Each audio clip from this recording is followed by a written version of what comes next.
आप देख रहे हैं सत्यहिंदी.com। एक नजर अब तक की सुर्खियों पर। प्रधानमंत्री मोदी 22वें भारत रूस वार्षिक शिखर सम्मेलन के लिए आज सोमवार को 2 दिन के रूस दौरे पर मॉस्को जा रहे हैं। रूस के राष्ट्रपति व्लादिमीर पुतिन के आमंत्रण पर पीएम मोदी आज मॉस्को के लिए उड़ान भरेंगे। इस बीच द्विपक्षीय वार्ताओं के कार्यक्रम के बारे में जानकारी देते हुए रूस में भारत के राजदूत विनय कुमार ने बताया कि प्रधानमंत्री मोदी और राष्ट्रपति पुतिन के बीच एक प्राइवेट मीटिंग होगी। इसके साथ डेलीगेशन स्तर की बातचीत होगी। राष्ट्रपति पुतिन प्रधानमंत्री और उनके प्रतिनिधि मंडल के लिए लंच का आयोजन करेंगे और प्रधानमंत्री एक प्रदर्शनी केंद्र का भी दौरा करेंगे। आपको बता दें कि यह शिखर सम्मेलन कोरोना वायरस की वजह से 3 साल बाद हो रहा है। इस दौरान द्विपक्षीय संबंधों को और गहरा करने पर दोनों नेताओं के बीच बातचीत होगी और साथ ही अंतर्राष्ट्रीय हालात पर भी दोनों नेता चर्चा करेंगे और प्रधानमंत्री मोदी मॉस्को में भारतीय समुदाय के लोगों से भी मुलाकात कर सकते हैं। असम में बाढ़ की स्थिति लगातार गंभीर बनी हुई है। राज्य के 29 जिलों में भारी बारिश और बाढ़ के चलते 24 लाख लोग प्रभावित हुए हैं और अब तक 78 लोगों की मौत हो चुकी है। मीडिया रिपोर्ट्स के मुताबिक ब्रह्मपुत्र समेत राज्य भर में कई प्रमुख नदियां खतरे के निशान के ऊपर बह रही हैं। इन सबके बीच कांग्रेस नेता राहुल गांधी आज सोमवार को असम का दौरा करेंगे और वहां बाढ़ पीड़ितों से मुलाकात करेंगे। बता दें कि इससे पहले कल रविवार को भी नेता विपक्ष राहुल गांधी असम में आई बाढ़ को लेकर चिंता जताते हुए कहा था कि असम में बाढ़ की स्थिति लगातार खतरनाक होती जा रही है। मेरी संवेदनाएं बाढ़ से जूझ रहे हमारे भाई बहनों के साथ हैं। शोक संतप्त परिवारों के प्रति मेरी गहरी संवेदना। मैं कांग्रेस नेताओं और कार्यकर्ताओं से अपील करता हूं कि वे बचाव और पुनर्वास कार्यों में मदद करें। मैं केंद्र और राज्य सरकारों से आग्रह करता हूं कि वे प्रभावित लोगों को सहानुभूतिपूर्वक और तेजी से हर संभव सहायता प्रदान करें। आपको बता दें कि बाढ़ प्रभावित असम के अलावा नेता विपक्ष राहुल गांधी आज सोमवार को मणिपुर का भी दौरा करेंगे। राहुल गांधी मणिपुर में राहत शिविरों में जाकर लोगों से मुलाकात करेंगे और साथ ही पीसीसी नेताओं से भी मिलेंगे। गौरतलब है कि देश का पूर्वोत्तर राज्य मणिपुर बीते साल 3 मई को हिंसा की चपेट में आया था। इस जातीय हिंसा की वजह से राज्य में अब तक 221 लोग मारे जा चुके हैं और अब तक भी मणिपुर से हिंसा की छिटपुट घटनाएं आए दिन सामने आती रहती हैं। जेल से बाहर आकर एक बार फिर झारखंड के मुख्यमंत्री की कमान संभालने वाले हेमंत सोरेन की सरकार का सोमवार 8 जुलाई को विधानसभा में फ्लोर टेस्ट होना है। इस बीच कल रविवार को मुख्यमंत्री हेमंत सोरेन के आवास पर महागठबंधन के विधायकों की बैठक हुई। बैठक के बाद जेएमएम नेता मिथिलेश कुमार ठाकुर ने कहा कि हमें यानी गठबंधन को कल फ्लोर टेस्ट जीतने की जरूरत है और इसलिए यह बैठक हुई। हमने इस बात पर भी चर्चा की कि हमारी सरकार भविष्य में कैसे काम करेगी और हम जनता के प्रति अपनी जिम्मेदारी कैसे निभाएंगे। उत्तर प्रदेश विधानसभा के उपचुनाव से पहले आज़ाद समाज पार्टी के अध्यक्ष चंद्रशेखर आज़ाद ने साफ कर दिया है कि उनकी पार्टी सभी 10 सीटों पर ये उपचुनाव लड़ेगी। द इंडियन एक्सप्रेस को दिए एक इंटरव्यू में जब उनसे ये पूछा गया कि क्या आप लोग 3 सीटों पर लड़ेंगे, तो इस पर भीम आर्मी के मुखिया ने बताया कि हम सूबे की सभी 10 सीटों पर उपचुनाव में ताल ठोकेंगे। चंद्रशेखर आज़ाद ने बताया कि उपचुनाव की तैयारियां शुरू हो चुकी हैं। हमारे पास हर सीट के लिए ढेर सारे उम्मीदवार हैं। हम उपचुनाव जीतने जा रहे हैं। इसके साथ ही उन्होंने यह भी अंदेशा जताया कि ऐसा हो सकता है कि विपक्ष और सरकार मिलकर हमसे लड़ें। नेता विपक्ष राहुल गांधी के हाल ही में दिए गए बयान कि जैसे भाजपा को लोकसभा चुनाव में अयोध्या में हराया, वैसे ही हम उनको गुजरात विधानसभा चुनाव में हराएंगे। इस पर पलटवार करते हुए केंद्रीय मंत्री चिराग पासवान ने कहा कि पहले तो राहुल गांधी समझ जाएं कि अयोध्या नहीं फैजाबाद लोकसभा है, अयोध्या उसकी एक विधानसभा है। केंद्रीय मंत्री ने कहा कि हम लोग आकलन कर रहे हैं कि कहां पर चूक हुई। इसके बाद जहां हम लोग सीखते हुए मजबूती से आगे बढ़ेंगे, वहीं इन लोगों का ये अहंकार इन्हें ले डूबेगा। 100 का आंकड़ा वे लोग पार नहीं कर पाए। मुझे नहीं लगता कि वे लंबे समय तक टिकने वाले हैं। आने वाले दिनों में विभिन्न राज्यों में चुनाव हैं। इन चुनावों के नतीजे बताएंगे कि एनडीए कितना मजबूत है। ओडिशा के पुरी में 12वीं सदी के जगन्नाथ मंदिर से कल रविवार 7 जुलाई की दोपहर को भगवान जगन्नाथ की रथ यात्रा शुरू की गई। हजारों लोगों ने विशाल रथों को खींचकर लगभग 2.5 किलोमीटर दूर गुंडीचा मंदिर की ओर प्रस्थान किया। यात्रा कुछ मीटर आगे बढ़ने के बाद रुक गई और आज सोमवार सुबह पुनः शुरू हुई। मीडिया रिपोर्ट्स के मुताबिक अनुमान है कि वार्षिक रथ उत्सव के लिए इस शहर में लगभग 10 लाख भक्त एकत्रित हुए हैं। इस बीच खबर है कि कल रविवार को रथ यात्रा के दौरान भगदड़ जैसी स्थिति पैदा हो गई और इस दौरान दम घुटने से एक श्रद्धालु की मौत और कई लोग घायल हो गए।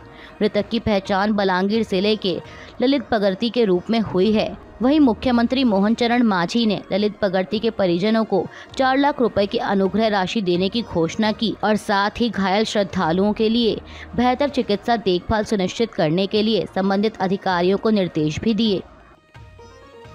पंजाब की खडूर साहिब लोकसभा सीट से निर्दलीय सांसद अमृतपाल सिंह ने अपनी मां के उस बयान से किनारा कर लिया है जिसमें उनकी मां ने कहा था कि उनका बेटा खालिस्तान समर्थक नहीं है। अमृतपाल सिंह ने शनिवार रात अपनी टीम के माध्यम से जारी बयान में कहा कि जब मुझे कल माताजी द्वारा दिए गए बयान के बारे में पता चला तो मुझे दुख हुआ। हालांकि मेरा मानना है कि माताजी ने यह बयान अनजाने में दिया है, फिर भी मेरे परिवार या जो मेरा समर्थन करते हैं उनकी तरफ से ऐसा बयान कभी नहीं आना चाहिए।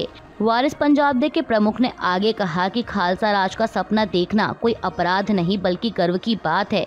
लाखों सिखों ने इस सपने को पूरा करने के लिए अपनी जान कुर्बान कर दी। हम इस रास्ते से हटने के बारे में सोच भी नहीं सकते। दिल्ली की शिक्षा मंत्री और आम आदमी पार्टी नेता आतिशी ने एक वीडियो जारी कर आरोप लगाया है कि भाजपा ने अपने एलजी के माध्यम से दिल्ली के सरकारी स्कूलों के 5000 शिक्षकों का स्थानांतरण कर दिया। आतिशी को इस वीडियो में कहते सुना जा सकता है कि 5000 शिक्षकों का ट्रांसफर इसलिए हुआ क्योंकि ये वो शिक्षक है जिन्होंने पिछले 10 साल में अरविंद केजरीवाल की सरकार के साथ दिल्ली के सरकारी स्कूलों का काया पलट किया है। जो शिक्षक 10 सालों से अपने अपने स्कूलों में मेहनत कर रहे थे, भाजपा ने 2 जुलाई को अपने एलजी के माध्यम से उन 5000 शिक्षकों का रातों रात ट्रांसफ़र करवा दिया था। तब मैंने हमारे शिक्षकों से, बच्चों और उनके पेरेंट्स से वादा किया था कि शिक्षा क्रांति को चोट पहुंचाने के इस षड्यंत्र को सफल नहीं होने देंगे। आतिशी ने आगे कहा कि आज दिल्ली के लोगों की जीत हुई है। एलजी साहब को अपना ये ऑर्डर वापस लेना पड़ा। ये बीजेपी के लिए भी संदेश है कि दिल्ली सरकार के स्कूलों के खिलाफ षड्यंत्र रचना बंद कर दें। आम आदमी पार्टी नेता रीना गुप्ता ने दिल्ली में एक प्रेस कॉन्फ्रेंस के दौरान कहा कि मुख्यमंत्री अरविंद केजरीवाल को जेल से बाहर आने से रोकने की कोशिश की जा रही है। बीजेपी देश में सिर्फ एक व्यक्ति से डरती है और वो है अरविंद केजरीवाल। उन्हें पता है कि वो उनसे और आम आदमी पार्टी से नहीं जीत सकते, इसलिए वो उन्हें सलाखों के पीछे रखने की साजिश कर रहे हैं। आप नेता ने आगे कहा कि शराब नीति मामले में पिछले 2 साल से भाजपा की ईडी और सीबीआई जांच कर रही है। 564 सबूत पेश किए गए लेकिन एक भी पैसा बरामद नहीं हुआ। निचली अदालत ने भी अरविंद केजरीवाल को जमानत दे दी है, जो ईडी द्वारा दर्ज मामले में बहुत मुश्किल है। इससे पता चलता है कि जज को यकीन था कि अरविंद केजरीवाल निर्दोष हैं, लेकिन निचली अदालत से उन्हें जमानत मिलने के बाद ईडी ने हाई कोर्ट का रुख किया। इससे पता चलता है कि यह एक साजिश है।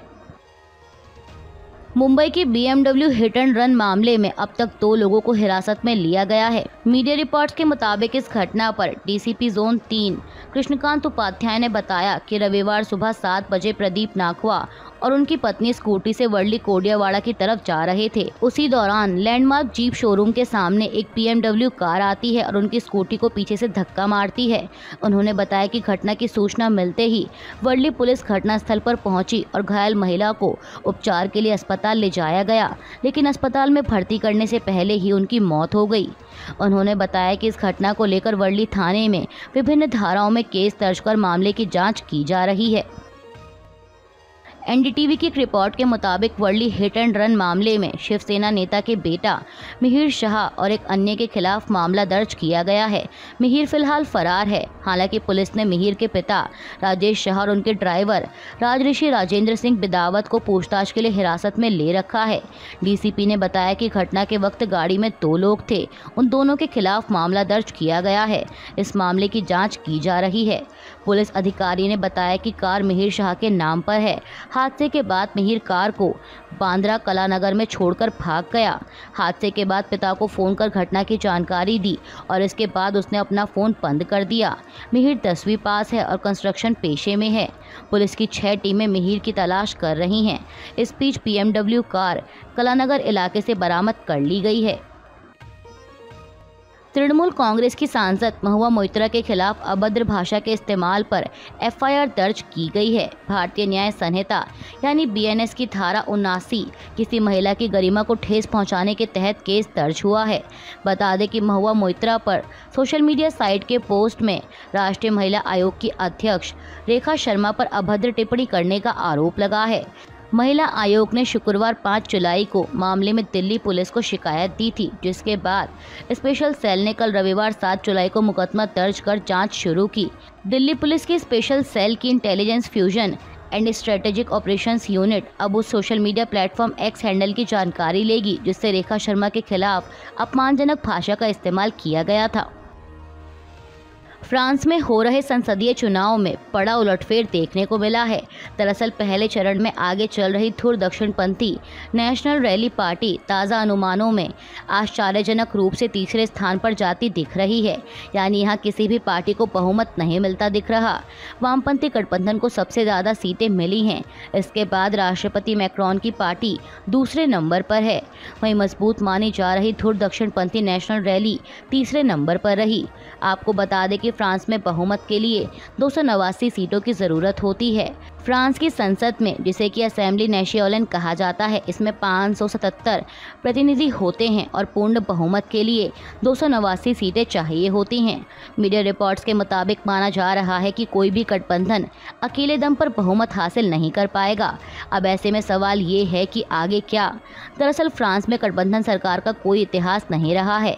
एनडीटीवी की एक रिपोर्ट के अनुसार लेफ्ट में भी मतभेद देखने को मिल रहा है। अब सवाल ये है कि क्या मैक्रोन की पार्टी लेफ्ट के साथ मिलकर सरकार बनाएगी। फिलहाल इसी बात की चर्चा जोरों पर है।